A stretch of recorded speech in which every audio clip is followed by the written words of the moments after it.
Maayong adlaw mga kapatid, liway abas ni para sa News 5 Bisaya. Padayon nga nagpadulong sa yuta ang bagyong Wilma nga ana-ana sa sulod sa Philippine Area of Responsibility. Ulahing namatikdan ang bagyo nga tua sa 625 kilometers sa silangan sa Catarman, Northern Samar. Nagdala kinig kusog nga hangin nga moabot sa 45 kilometers matag oras ug pagburda nga moabot sa 55 kilometers matag oras. Kasamtangan na kining naglihok padulong sa west-southwest.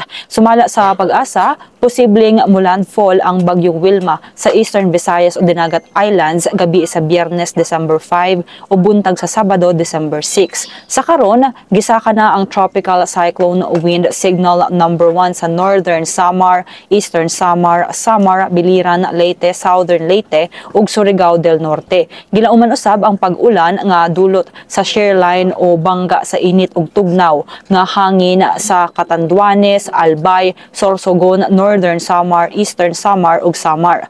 Padayon sab nga nakaapekto ang amihan sa Metro Manila, Cagayan Valley, Cordillera Administrative Region, Aurora, Quezon Province ug ubang dapit sa Luzon. Posible ang mga localized thunderstorms sa ubang nabilin nga parte sa nasod. Kini sila mga atong update, magpadayon na sa pagbantay sa social media pages sa News 5 para sa uban pa mga balita ug update. Amping tangtanan.